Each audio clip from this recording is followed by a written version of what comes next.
Spoiler warning! If you have not completed Chapter 3 and 4 of Deltarune, you have been warned.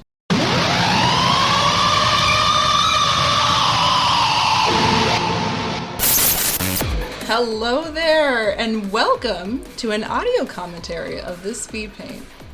My goodness, the roaring night. We finally have an answer! And oh my goodness gracious, Toby Fox cooked! Did he not? I think I might have to exclusively become a Deltarune fan artist because man oh man, where this game is going, I could not tell you. I'm so excited to see what he's got cooking.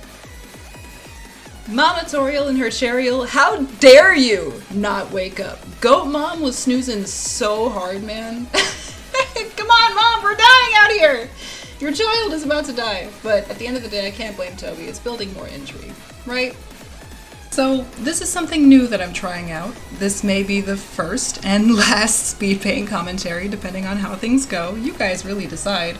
But I thought this would help offer some BTS, give you some behind the scenes while I'm cooking the next one, because these take me a really long time to make, and it offers a bit more insight as to some of the cut footage that doesn't make it into every Speedpaint. For example, this.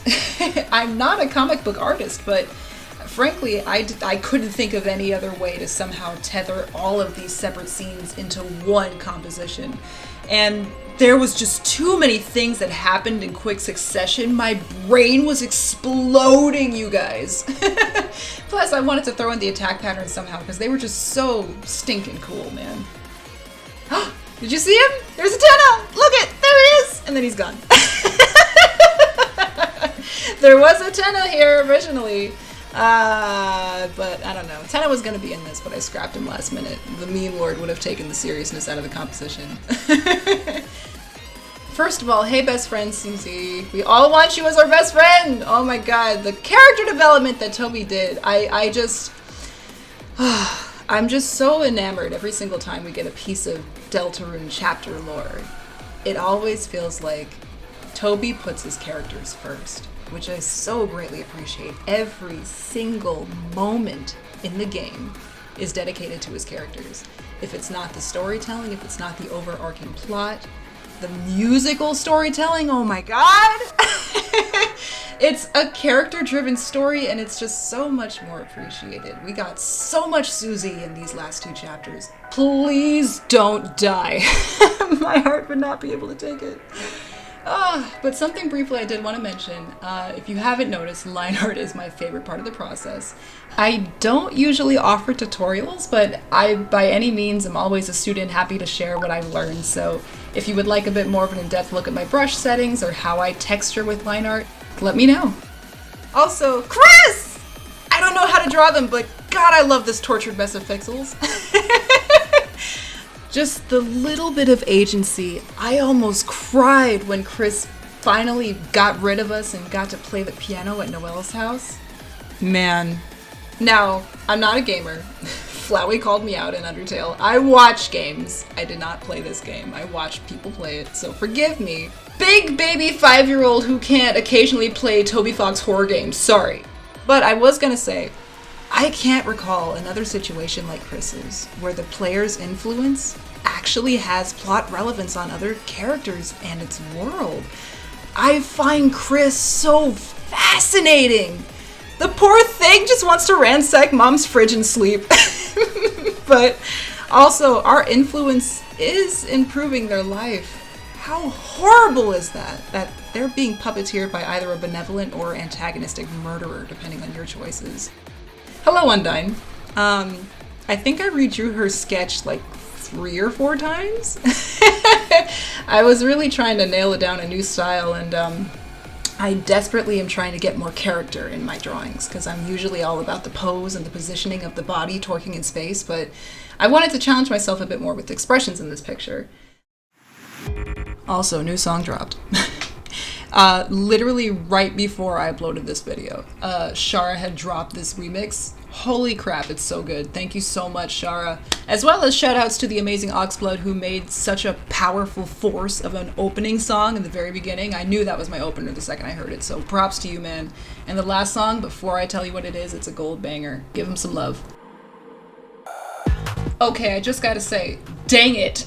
I was so thrilled to see Undyne and then immediately so bummed that she got yeeted off stage. Consarn it, Toberman. But again, it's building intrigue, so I can't be mad. Oh man, Toriel and Undyne were by far my favorite characters to draw from Undertale. They do happen to have their own respective speed paints that you are welcome to watch, as well as I did a picture for basically every major character in Undertale, but of course, your choice. Something I briefly forgot to mention earlier, a big inspiration for a lot of the expressions I was drawing is an artist named Raul Moreno Coslado, an amazing talent. Go look him up. So, the Roaring Knight. It's gotta be Des, right? Like all throughout the chapter, Toby's dropping all kinds of hints. The song that you sing, probably a Des original, the passcodes being December. You literally explore her room in chapter 4. It has to be. But I don't like to theorize, so I'll act aloof. Is it Des? Is it Carol? Is it Rudy? It's definitely gotta be a holiday, right? I'm going with the mass consensus, so that's why it's got a deer head. But it would be fun if it's just a red herring to keep us guessing. Could be Papyrus for all we know. Now, I will add, I did the night specifically on stream, so if you want to see this drawn in real time, you can go ahead and watch the stream where basically we're having a grand old time eating popcorn and yucking it up while I'm talking tons of spoilers. I had a wonderful time with some lovelies where we were basically playing the game, what is the night made of? A lot of fun is dedicated to just finding references, because that's the best stuff when you draw from life. Shockingly, still lifes is actually probably the best way to learn.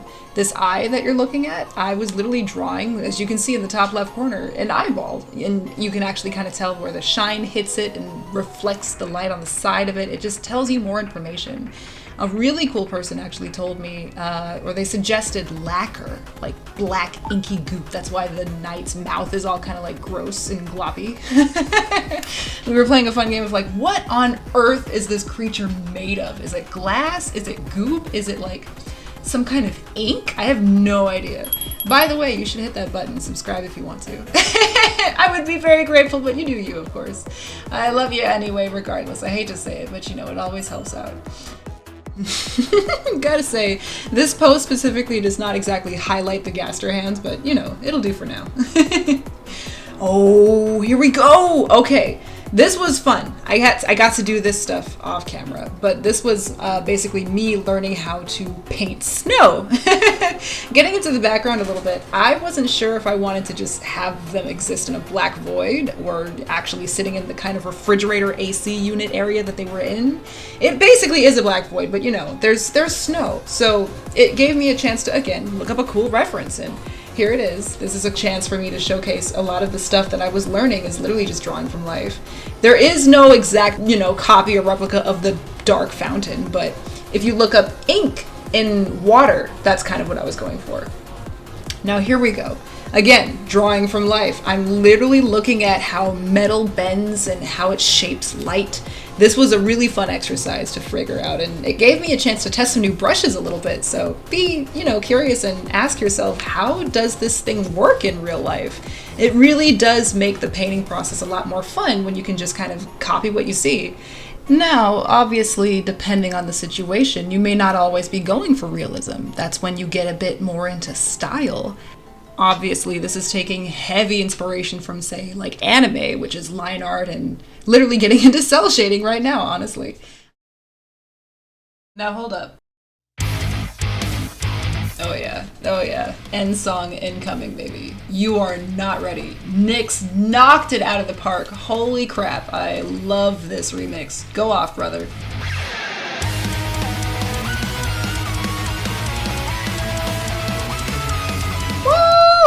Oh, it's good. Oh, it's good.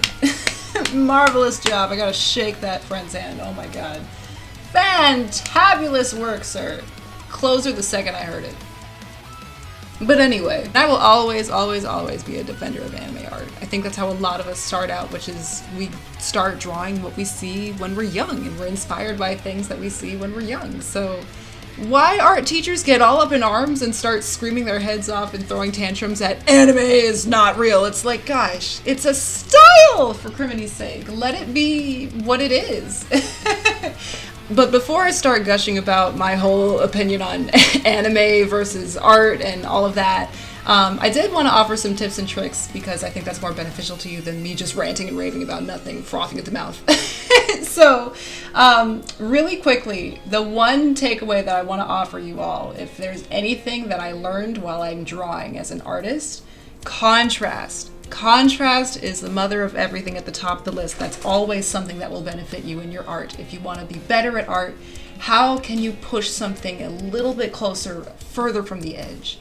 With darks and lights, you may not be going for realism again, but you may want to have your picture stand out. Can you highlight the brightest parts against the darkest parts, like this ear, the shading against that cell shading? And as a matter of fact, I never really got to mention it, but cell shading, I usually do hard shading as that's my go-to style. Anime really inspired me when I was younger. However, I have now kind of deferred from that style, as in like your traditional paint where you're rendering something. Can you make something pop by pushing something like 5 degrees more? Just a little bit more of a push. Can you make that thick line right against that thin line in your line art? Can you make your lights and darks combined literally right next to each other to even intensify certain areas? You bring attention to things by adding contrast.